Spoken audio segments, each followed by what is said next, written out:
আমার সন্তান একটু মোবাইল আসক্ত, সে একটু রাত জেগে মোবাইল দেখতো।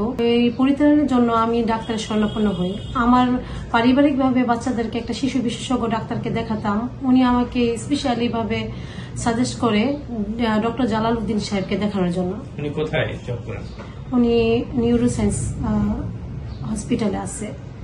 তো ওনাকে আমরা যোগাযোগ করি, ওনার সাথে যোগাযোগ করার পর উনি আমাদেরকে 17 তারিখ শুক্রবার, জানুয়ারি মাসের 17 তারিখ শুক্রবার উনি আমার হাজবেন্ড, আমি, আমার বাচ্চা সহ অনলাইনে দেখাই ওনাকে।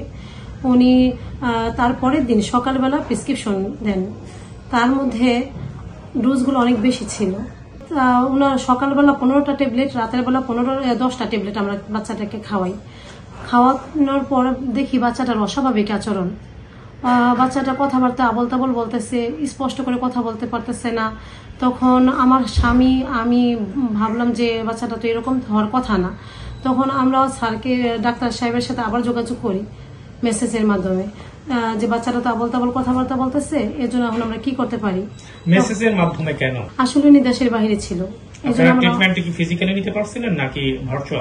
না, আমরা আসলে ভার্চুয়ালি নিতে হয়েছিল, কারণ উনি দেশের বাইরে ছিল। এই জন্য উনি আমাদেরকে আশ্বাস দেয় বাচ্চাটা ঠিক হয়ে যাবে, বাচ্চাটার কিছুই হবে না, আপনারা তাকে পর্যাপ্ত পরিমাণ খাবার দেন আর বিশ্রামে রাখুন। এই জন্য এগুলো সব টেক্স আমাদের কাছে আছে। তার পরবর্তীতে আমরা বাচ্চাটাকে খাওয়ানোর চেষ্টা করতেছি, কিন্তু আসলে সে কিছুই খেতে পারতেছিল না। আর বাচ্চাটা একদম পাগলের মতো আচরণ করতে শুরু করলো, মানুষকে কামড়াচ্ছে, আমাদের চিনতে পারতেছে না। খেয়াল করলাম ধীরে ধীরে তার স্মৃতিশক্তিটাও লোপ পেয়ে যাচ্ছে। তখন আমরা ডাক্তার সাহেবকে আবারও বললাম আমরা কি কোনো হাসপাতালে শরণাপন্ন হবো। উনি আমাদেরকে পুরোপুরি আশ্বস্ত করলো যে কিছুই হবে না বাচ্চাটার, আপনারা বাসায় থাকতে পারেন। তখন দেখি যে রাত অনেক হয়ে যাচ্ছে। এই অবস্থায় আমরা আমরা হাজব্যান্ড ওয়াইফ বাচ্চাটাকে নিয়ে ইউনিভার্সাল হাসপাতালে গেলাম, যেটা আগে আয়শা মেমোরিয়াল হসপিটাল নামে ছিল। তখন ওনারা আমাকে বলল যে আমাদের এখানে তো তার স্টোমা, এটা তো ড্রাগ এডিক্টেডের ব্যাপার, আমরা এই ট্রিটমেন্ট করতে পারবো না, আপনারা অন্য হসপিটালে যান। তো আমরা ঢাকা মেডিকেলে গেলাম। ওইখানে যাওয়ার পরে বাচ্চাটার তো অবস্থা একেবারে খারাপ হয়ে গেল, নিস্তেজ হয়ে গেছে। বাচ্চাটা যাকে পারতেছে তাকে কামড়াচ্ছে, আবার জুতা চাপতেছে, ধরে রাখা যাচ্ছে না, মারধর করতেছে মানুষদেরকে। নেওয়ার পরে তারা ডিসিশন দিল কি যে আপনারা স্টোমাক ওয়াশ করার জন্য। ডাক্তার পরবর্তীতে বলেছে যে ওনার ভুল হয়ে গেছে, ভুল প্রেসক্রিপশন উনি দিয়েছে। উনি প্রথম যে প্রেসক্রিপশনটা দিয়েছিল সকালে 5টা, রাতের বেলা 5টা, এরকম 3টা 1 2 3 3টা ভাবে দিয়েছিল। কিন্তু পরবর্তীতে উনি যে প্রেসক্রিপশনটা আমাকে দিয়েছে, সেই প্রেসক্রিপশনটার মধ্যে 2টা ওষুধই হাফ করে দিয়েছে, মানে 5 গুণ উনি আমাকে বেশি দিয়েছিল প্রথম 2টা ওষুধ। আপনারা এই ডাক্তারের ভুল চিকিৎসার ব্যাপারে কি বলতে চান আমাদেরকে? আমি বলতে চাই, আজকে আমার সন্তানের সাথে এমন হয়েছে, আগামীকাল অন্য কারোর সন্তানের সাথে হবে না এমন তো কোনো গ্যারান্টি নেই। আর এই বাচ্চাটা যদি কিছু হয়ে যেত আমার বাচ্চাটা, তাহলে আমি কি করতাম?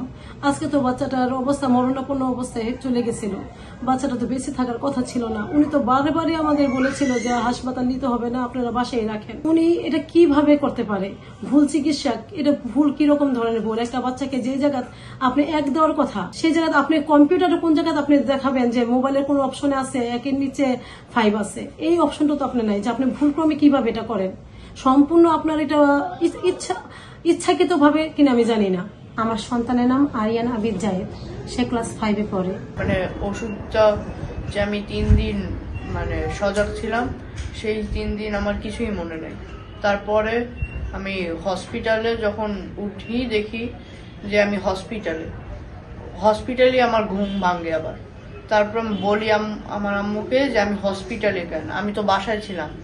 তারপর বলি যে আমার স্বপ্নতে আমি ক্যানেলা লাগাইছি, এখন আমার ক্যানেলা, তারপরে দেখি হাতে ফুলা, হাতে ক্যানেলার দাগ আছে। তারপরে বলি যে এখানে আমি কেন আছি। তারপরে বলে যে আমার ওই যে ডাক্তারের ওষুধের জন্য এরকম হয়েছে। তারপর আমি বলেছিলাম যে তা আমারেও কেন ওষুধ খাওয়াইছিল তাহলে। তো আম্মু বলে এটা আমাদের ভুল হয়েছে, এখন ডাক্তারের উপরে যে ডাক্তারকে শাস্তি দেওয়ার জন্য চেষ্টা করতেছে। আমি মনে করেন যে আমি আমার বন্ধুকে একটা জিনিস বলবো, মানে ও একটা জিনিস বলেছে তার উত্তরটা দেবো, তারপরে কয়েক সেকেন্ডের জন্য আমি ভুলে যাই যে কি উত্তর দেব। এটাই মানে আমার মাথায় আসে যে এই উত্তরটা দেবো, কিন্তু ভুলে যাই। তারপরে কিছুক্ষণ পর এরকম বলি যে এরকম করে আমি তারপরে বলি আমার উত্তরটা। তারপরে নিজের কথাও ভুলে যাই, আবার অন্যরা যেটা বলে সেটাও ভুলে যাই। আমার বন্ধুদের নাম পর্যন্ত ভুলে গেছি। আমি আর বেশি মোবাইল দেখবো না।